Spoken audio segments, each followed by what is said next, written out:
नमस्कार साथियों, दोस्तों, रामानंद क्लासेज में आप सभी का स्वागत है। आज हम विद्युत के मनुष्य शरीर पर पड़ने वाले प्रभाव और भू संपर्कन की आवश्यकता को समझेंगे। तो इसके लिए आपको सबसे पहले देखना है कि जब कोई मनुष्य विद्युत के संपर्क में आता है, इलेक्ट्रिसिटी के संपर्क में आता है, तो विद्युत का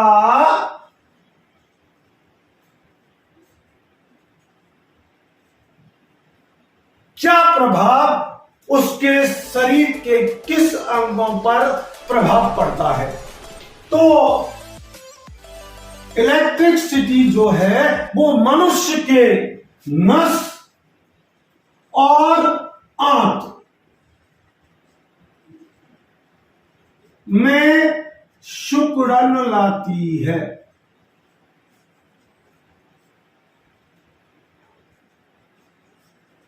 यानी हमारी तंत्रिकाएं प्रभावित होती हैं।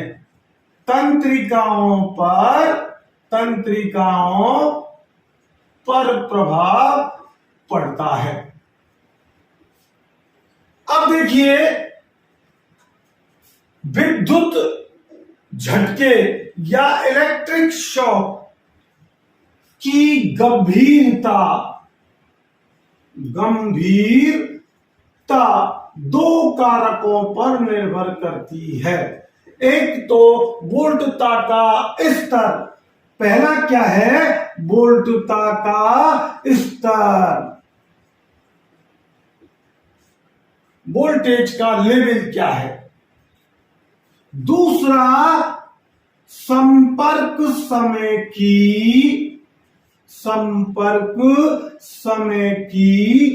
अवधि, period of time of contact electricity, यानी विद्युत से कितने समय तक वो व्यक्ति संपर्क में रहा। अब प्रश्न ये भी उठता है कि वोल्टता और धारा, यानी वोल्टेज और करंट में से कौन सा फैक्टर है जो अधिक हमारे शरीर को विद्युत से नुकसान पहुंचाता है। तो सन 1956 में विद्युत संरक्षण अधिनियम 1956 में विद्युत से झटके और उससे बचने के लिए भू संपर्कन की महत्वता को स्पष्ट कर दिया गया। तो सबसे पहले हम ये समझें कि हमारे जो मनुष्य का क्षेत्रफल है, क्षेत्रफल की दृष्टि के आधार पर उसका प्रतिरोधिक मान, ओमिक मान कितना होता है। तो यदि कोई मनुष्य शुष्क त्वचा से है, किससे है? शुष्क त्वचा से है, ड्राई स्किन से है, तो इस स्थिति में उसका जो प्रतिरोधिक मान है वो 1,00,000 ओम से और 6,00,000 ओम तक होता है। यानी 1,00,000 से तो ड्राई स्किन की अवस्था में कम नहीं होता और 6,00,000 से अधिक नहीं होता। ये मनुष्य की आंतरिक बनावट और के ऊपर डिपेंड करता है। हो सकता है मेरा 6 लाख ओम हो और आपका 2 ही लाख ओम हो, शुष्क त्वचा की स्थिति में हो। तो ये हमारी शारीरिक विशिष्ट संरचना पर निर्भर करता है कि हमारा शुष्क त्वचा की स्थिति में वास्तविक प्रतिरोधक मान क्या है। तो आगे देखते हैं दूसरी स्थिति। यदि मैं मेरे शुष्क त्वचा की स्थिति में 1 बाल्टी पानी मेरे ऊपर डाल लेता हूं तो मेरी त्वचा भीगी त्वचा होगी।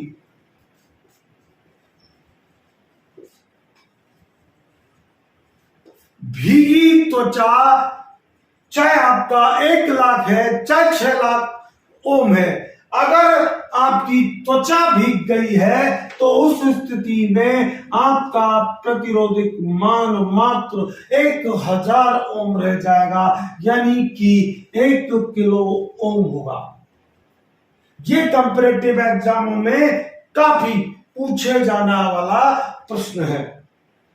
अब देखिए हमारी तीसरी स्थिति जो क्षेत्रफल के आधार पर आती है कि आंतरिक हाथ का आंतरिक शारीरिक भाग जो पैर तक है, आंतरिक शारीरिक हाथ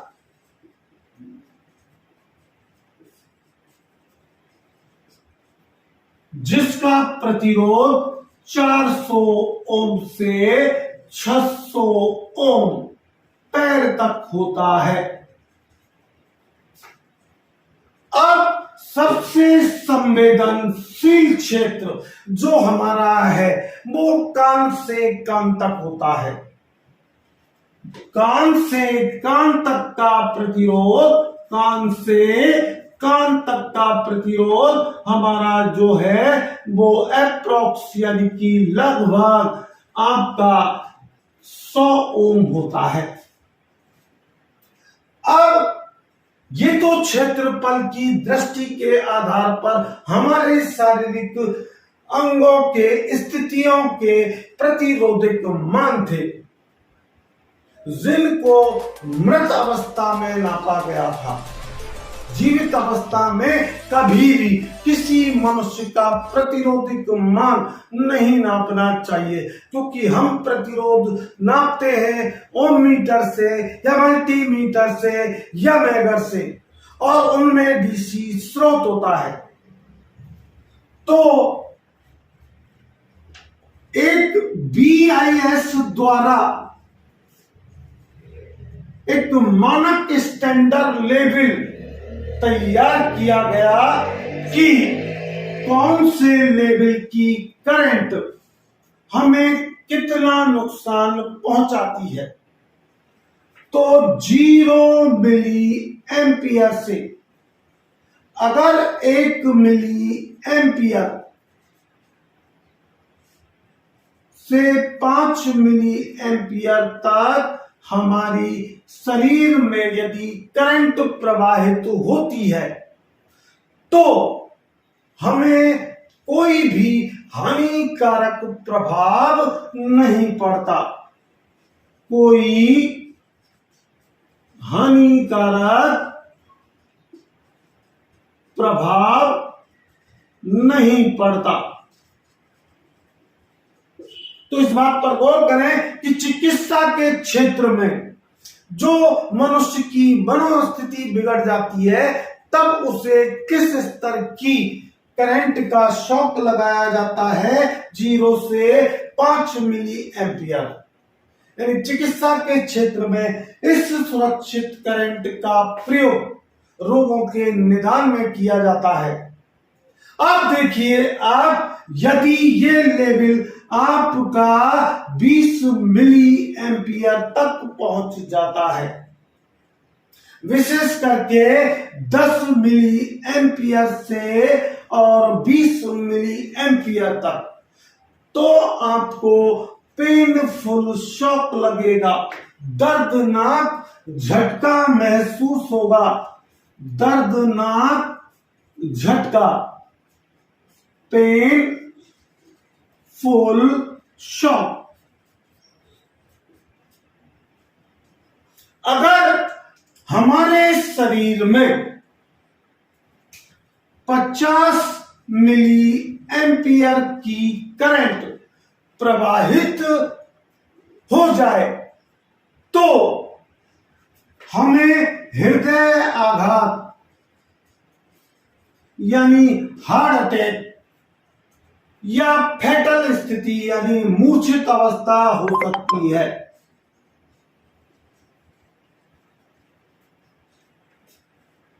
और हो सकता है हमारी मृत्यु हो जाए। लेकिन इससे ऊपर यदि 100 मिली एम्पियर तक की करंट आपके शरीर में प्रवाहित हो जाती है तो वो तुरंत मृत्यु का कारण बनती है।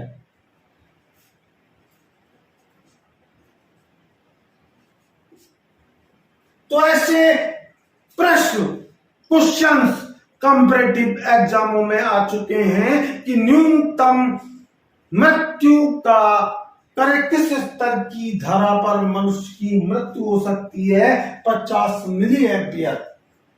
और तुरंत मृत्यु किस दर की, 100 मिली एम्पियर की करंट हमारे शरीर में अगर प्रवाहित होती है तो हमारी तुरंत मृत्यु हो जाती है।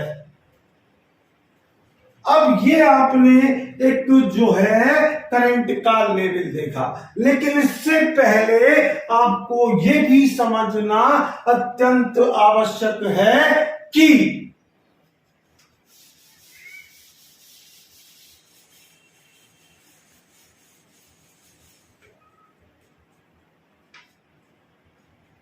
मनुष्य पृथ्वी पर रहता है और पृथ्वी एक सबसे बड़ा चालक है, सबसे बड़ा चालक है, कंडक्टर है, जिसका विभव शून्य, संदर्भ विभव शून्य होता है, शून्य विभव होता है। तो विभव क्या होता है? शून्य। और प्रतिरोध अनंत पाया जाता है। हमारी पृथ्वी का प्रतिरोधक मान अनंत है, फिर भी वो सबसे अच्छा चालक है और उसके प्रत्येक बिंदु पर, संदर्भ बिंदु पर विभव का मान शून्य होता है। अब देखिए कि हम यदि हमारी शारीरिक स्थिति पर विचार करते हैं तो हमारा ब्लड सर्कुलेशन हमारे हार्ट के पंपिंग के आधार पर होता है और हमारा हार्ट 72 पल्स 1 मिनट में धड़कता है। तो ये किस कारण धड़क रहा है? क्योंकि हमारे शरीर में भी विद्युत है और वो विद्युत जिस स्तर की है वो माइक्रो एम्पियर के स्तर की करंट हमारे शरीर में प्रवाहित होती है। तो आपसे ये पूछा जा सकता है कि मनुष्य के शरीर में कितने वोल्ट तक की वोल्टता उपस्थित होती है? 90 वोल्ट। इसीलिए आपने देखा होगा कि अमेरिका की मानक आवृत्ति 110 वोल्ट है और वहां नग्न तारों को जमीनों पर ले जाया जाता है, जबकि हमारे यहाँ की मानक वोल्टता 240 वोल्ट है सिंगल फेज की। और हम इसी कारण से जो है हमारे वायरों को, जो इलेक्ट्रिसिटी को लाने ले जाने वाले कंडक्टर हैं, उनको खंभों पर से या भूमिगत गुजारते हैं। अब हमें किस स्तर तक की वोल्टता पर कोई भी झटका नहीं लगता, वो है 110 वोल्ट। अब प्रश्न आया कॉम्पिटिटिव एग्जाम में कि मनुष्य की त्वचा किस स्तर की धारा पर सूखी लकड़ी की भांति भरभरा करके जलना प्रारंभ कर देती है। 240 मिली एम्पियर पर हमारी त्वचा जलना प्रारंभ कर देती है। इस स्तर की करंट यदि आपको लगातार दे दी जाए तो आपने देखा होगा आजकल जो है आपके मोक्ष धाम यानी सब जहां संस्कार किया जाता है वहां पर इलेक्ट्रिक भट्टियां हैं और उन पर डेड बॉडी को लिटा दिया जाता है और कुछ क्षणिक समय में वो राख के रूप में हो जाता है। तो इस स्तर की करंट उसको दी जाती है।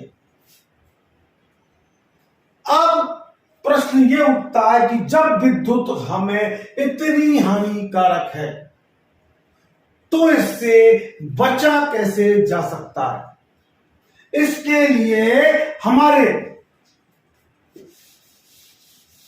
विद्युत संरक्षण अधिनियम 1956 में भू संपर्कन को महत्वता दी गई और भू संपर्कन से संबंधित समस्त बात 3043 के अंतर्गत वर्णित हैं। तो सबसे पहले समझते हैं हम कि भू संपर्कन की महत्वता क्या है।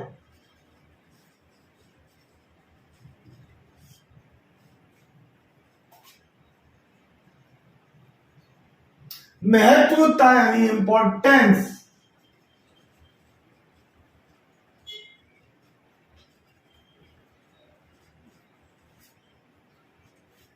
तो इसकी इंपॉर्टेंस ये है कि हमको चालक और पृथ्वी के बीच 250 वोल्ट का मानक स्तर तैयार करना होता है सुरक्षा की दृष्टि से।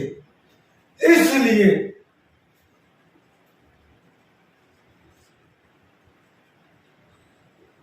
उदासीन चालक और पृथ्वी के बीच 240 वोल्ट का मानक वोल्टता स्तर तैयार किया जाता है। इससे हमें विद्युत आघात या पुघात या इलेक्ट्रिक शॉक से सुरक्षा मिलती है।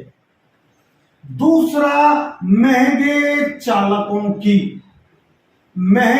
चालकों के भूसंपर्कन करने से विद्युत खर्च भी कम हो जाता है। विद्युत खर्च का मतलब मैं ये नहीं कह रहा आपसे कि उसकी खपत कम हो जाती है, यानी उसमें फिर अगर भूसंपर्कन कर दिया जाता है तो वोल्टता की खपत कम हो जाती है। तो यहां पर भूसंपर्कन यदि किया गया है तो विद्युत खर्च महंगे चालकों के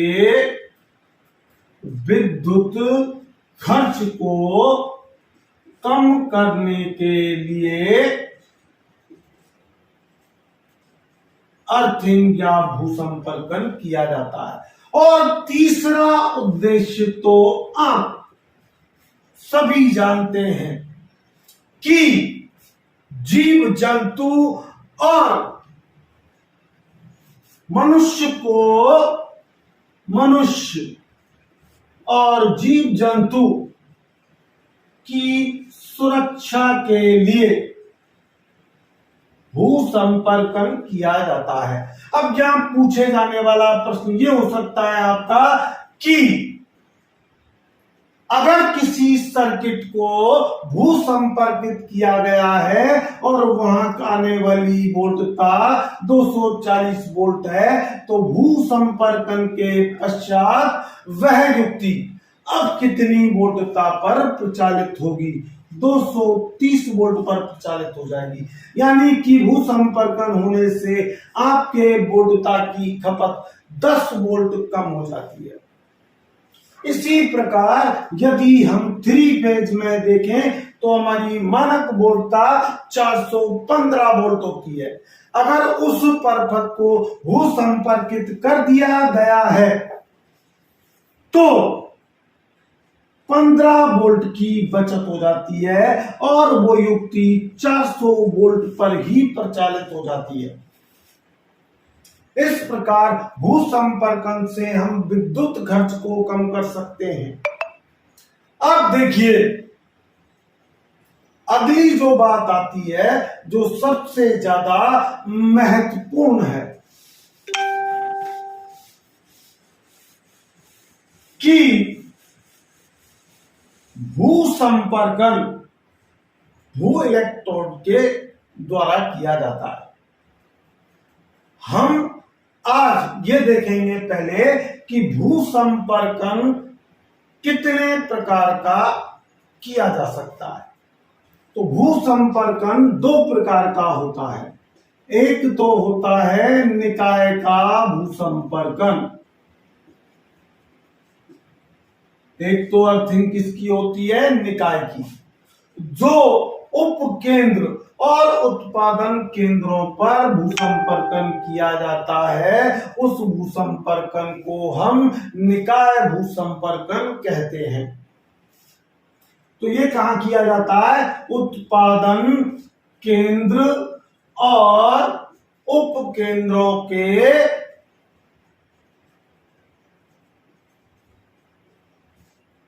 सिरों पर। एक दूसरा भू संपर्कन जो होता है वो उपस्कर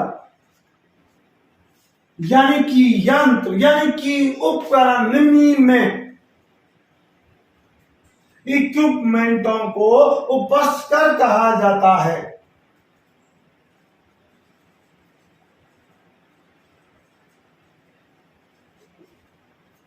तो उपस्करों का भी भू संपर्कन किया जाता है। अब आपको यह समझना है कि उपस्करों का भू संपर्कन क्यों किया जाता है। क्योंकि धातु कृतक यानी कि धातु से बने जितने भी विद्युत के संपर्क में आने वाले भाग हैं और चालक हैं,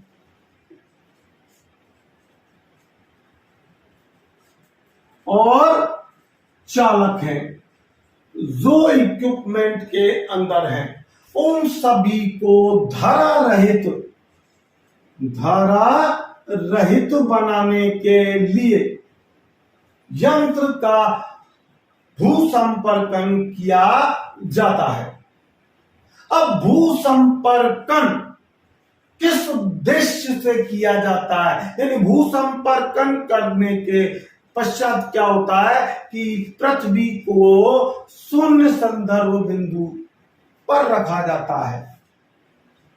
भू संपर्कन यदि किया है तो आपकी पृथ्वी जो है वो शून्य संदर्भ विभव पर होती है, जिसके कारण अगर आपकी बॉडी में इलेक्ट्रॉन्स आते हैं तो वो सीधे भूमि में प्रवेश कर जाते हैं।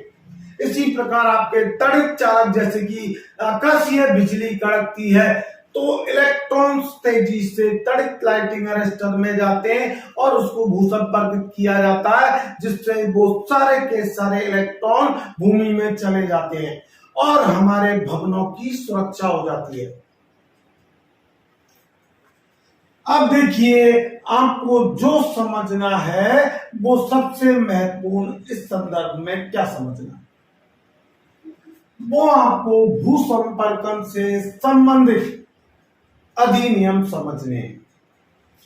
तो सबसे पहले विद्युत नियम, भू संपर्कन विद्युत नियम 32 आता है, जिसमें आपूर्तिकर्ता यानी कि आप जो सप्लाई देने वाला है उसको कट आउट और कुंजी निर्धारण, कुंजी कक्ष निर्धारण निःशुल्क कराना होता है। बिजली बोर्ड यदि निःशुल्क कोई चीज उपभोक्ता को, कंज्यूमर को अगर उपलब्ध कराती है तो वो उसके परपथ में एक कट आउट कराती है और आपूर्तिकर्ता को ये ध्यान में रखना है कि उसके उपभोक्ता के बिंदु में अगर भूसंपर्कन बिंदु नहीं है तो उसको सप्लाई प्रदान नहीं की जाएगी। तो अब आता है कि विद्युत भूसंपर्कन अधिनियम यानी नियम जो है 51, इस नियम के अंतर्गत उच्च वोल्टता अधिष्ठापनों में भूसंपर्कन का प्रावधान किया गया है।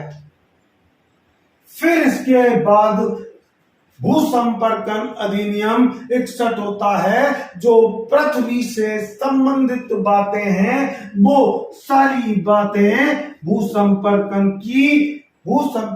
अधिनियम 61 में अंतर्निहित है।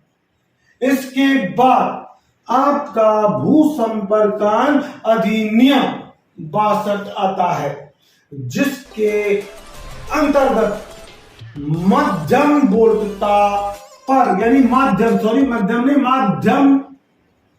वोल्टता पर निकाय को भूसंपर्कित कराया जाना चाहिए। इसके बाद भूसंपर्कन अधिनियम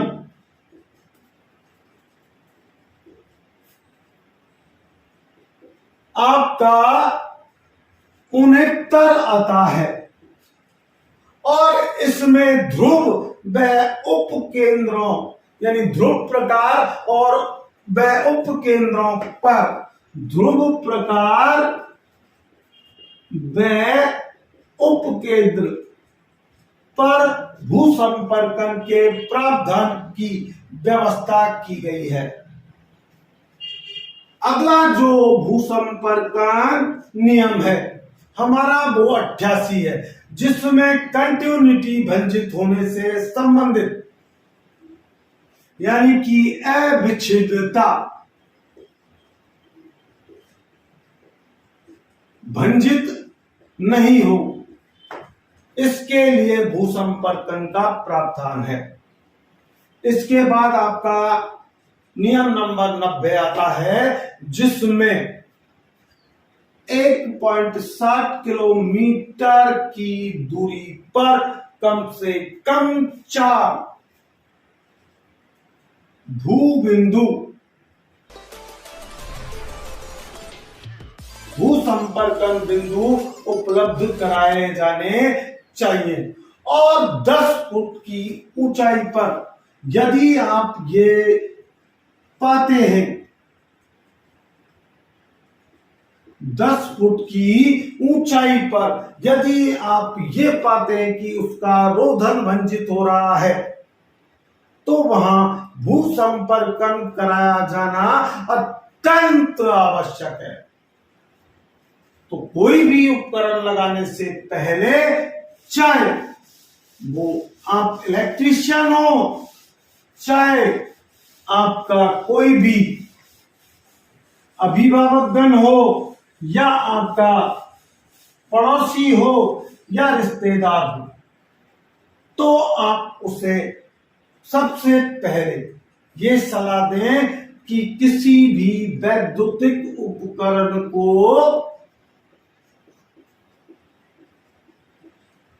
स्थापित करने से पूर्व 4 परीक्षण करना अत्यंत आवश्यक है। पहला है अविच्छिन्नता परीक्षण, इसे खुला परपथ परीक्षण भी कह सकते हैं।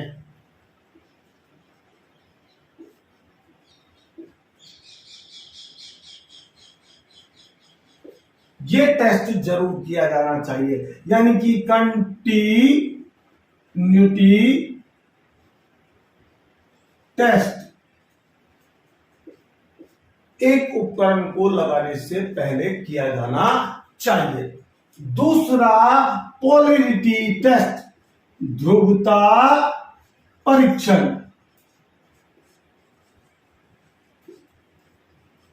पोलैरिटी टेस्ट ये भी एक विद्युत उपकरण स्थापित करने से पहले किया जाना चाहिए।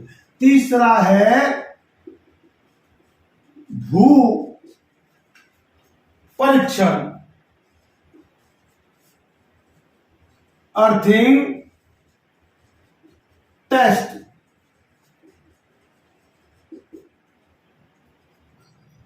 जिससे आपके बॉडी में कहीं भूसंपर्क तो नहीं हो रही है और जीवित चालक यानी कि इलेक्ट्रॉन्स उसमें प्रभावित तो नहीं हो रहे, क्योंकि वो भी विद्युत का आघात का कारण बन सकता है। चौथा जो आपको परीक्षण करना है हर उपकरण का, वो होता है रोधन परीक्षण, क्योंकि रोधन स्तर अगर आपका निर्बल हो जाता है तो लीकेज होता है, इसलिए इसको क्षरण परीक्षण भी कहते हैं। तो इंसुलेशन टेस्ट या लीकेज टेस्ट किया जाना चाहिए। तो अब आप ये ध्यान दें कि अविच्छिन्नता परीक्षण टेस्ट लैंप की सहायता से किया जाता है। ध्रुवता परीक्षण आप डीसी में नियॉन ध्रुवता परीक्षक से करते हैं।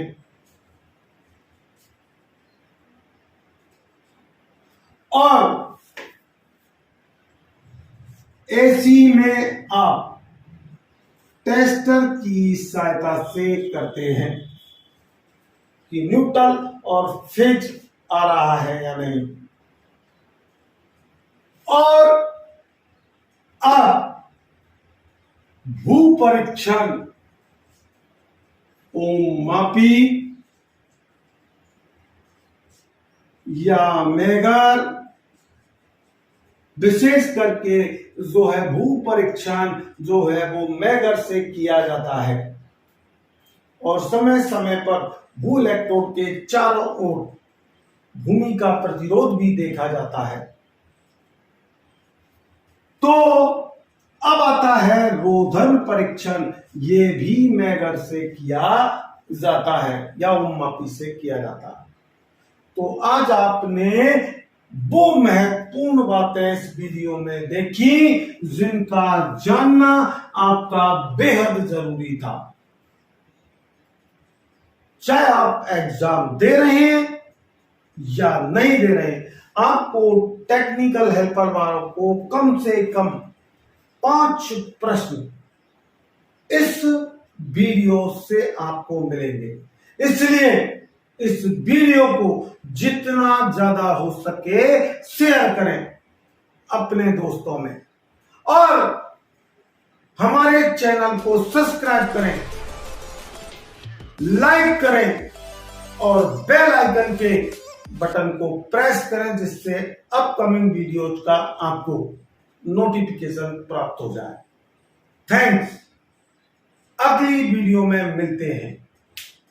धन्यवाद।